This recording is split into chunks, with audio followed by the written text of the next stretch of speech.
ایک زمانے میں کسی قبیلے کا بڑا عجیب و غریب رواج تھا۔ یہ دور نہیں تھا کہ کسی گاؤں کی گلی میں بھی کوئی واردات ہو اور انٹرنیٹ کے ذریعے خبر ساری دنیا میں جنگل میں آگ کی طرح پھیل جائے۔ اس قبیلے کا رواج ہی نہیں بلکہ سخت قانون تھا۔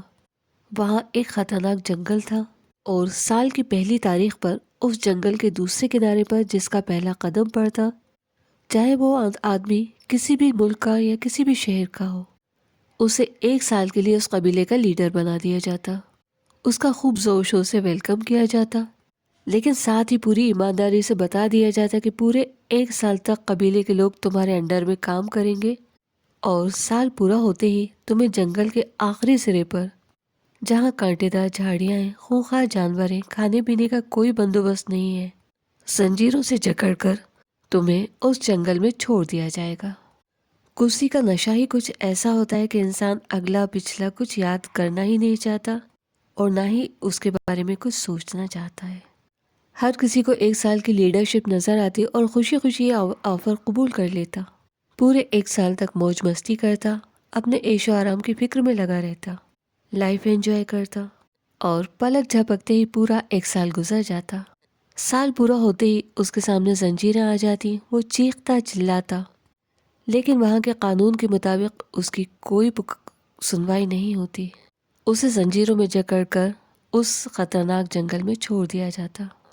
یہ کام سال کی آخری رات میں ہوتا، اور نئے سال کا سورج نکلتے کے ساتھ ہی جنگل کے دوسرے کنارے پر جو بھی انسان آتا، یا یوں کہیں کہ جو بھی پہلا انسان آتا، اسے اس قبیلے کا لیڈر بنا دیا جاتا۔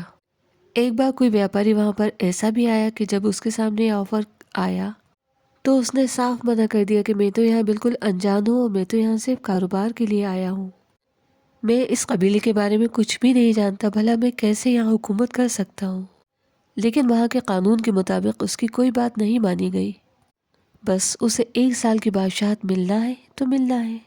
اس آدمی نے جب سمجھ لیا کہ بچنے کا کوئی راستہ نہیں ہے تو اس نے کہا کہ ٹھیک ہے، میں لیڈر بننے کے لیے تیار ہوں، لیکن کیا میری گدی پر بیٹھنے کے بعد تم لوگ میری ہر بات مانو گے؟ تو قبیلے کے لوگوں نے کہا کہ تمہاری ہر بات مانی جائے گی، بس تم یہاں کے قانون میں کوئی تبدیلی نہیں کر سکتے۔ اس نے کہا ٹھیک ہے، میں کوئی قانون نہیں بدلوں گا۔ اس نے پورے 1 سال تک اپنے عیش و آرام کی کوئی پرواہ نہیں کی۔ اس نے سب سے پہلے اس جنگل کے سارے خونخوار جانور مروائے جہاں اسے 1 سال کے بعد جانا تھا، پھر کانٹے دار جھاڑیاں کٹوائیں اور پھل اور سبزیوں کے پیڑ لگوائے، کنواں کھدوایا۔ اتنا ہی نہیں، وہاں ایک خوبصورت محل بھی بنوا لیا۔ جب سال کی آخری تاریخ آئی تو وہاں کے قانون کے مطابق اس کے سامنے زنجیریں لائی گئیں۔ جیسے ہی اسے زنجیروں میں جکڑنے کے لیے لوگ آگے بڑھے، اس نے روک دیا اور کہا کہ مجھے زنجیروں میں باندھ کر لے جانے کی کوئی ضرورت نہیں، میں تو خود ہی وہاں جانے کے لیے تیار ہوں۔ کیونکہ وہ بہت سمجھدار تھا، جہاں اسے صرف 1 سال رہنا تھا، اس نے وہاں کے لیے کوئی سامان اکٹھا نہیں کرا۔ وہاں کے عیش و آرام کے لیے اس نے اپنی سمجھ، رتبے اور پیسے کا کوئی استعمال نہیں کیا، بلکہ جہاں اسے باقی ساری عمر گزارنا تھی وہاں کے لیے سامان بھیجتا رہا۔ میں نہیں کہہ سکتی کہ یہ کہانی ہے یا حقیقت، لیکن اتنا ضرور ہے کہ اس میں عقل والوں کے لیے نشانیاں ہیں، کیونکہ اس دنیا کی حقیقت یہی ہے، جس زندگی کا کوئی بھروسہ نہیں، نادان لوگ اس زندگی کا عیش و آرام لوٹنے اور سمیٹنے میں لگے رہتے ہیں، جبکہ سمجھدار لوگ اس زندگی کے بعد آنے والی زندگی کے لیے سامان بھیجتے رہتے ہیں۔ اس سامان کی لسٹ میں سب سے اوپر ہوتا ہے اپنے رب کی خوشی، اپنے رب کے احکام کی تلاش۔ پھر جب ان کے سامنے موت کا فرشتہ جسم سے روح جدا کرنے کے لیے آتا ہے، تب روح خود ہی جلدی سے باہر آ جاتی ہے، کیونکہ روح جانتی ہے اور چاہتی ہے کہ اسے بہت جلدی اپنے اصلی اور بہترین گھر کی طرف لے جایا جائے۔ اور وہی جو لوگ اس دنیا کو ہی سب کچھ سمجھتے ہیں، اس دنیا کو سنوارنا اور پیسہ کمانا ہی جن کا مقصد ہوتا ہے، ان کی روح جسم سے باہر آنا ہی نہیں چاہتی، ان کی روح جسم کے اندر یہاں وہاں بھاگتی ہے، لیکن موت کا فرشتہ ان کی روح کو سختی کے ساتھ باہر کھینچ لیتا ہے۔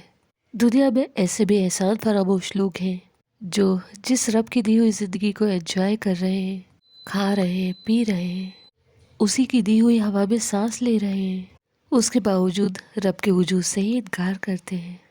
لیکن موت کا کبھی بھی کوئی بھی انکار نہیں کر سکا، اور نہ ہی موت سے کوئی بچ سکا، اور نہ ہی کبھی کوئی موت سے بچے گا۔ ہر جاندار کو موت کا مزہ چکھنا ہے۔ کیوں نہ ہم وقت رہتے آنے والی زندگی کے لیے تیاری کر لیں، تاکہ موت ہمارے لیے ڈرنے کا سبب نہیں بلکہ ایک تحفہ بن جائے۔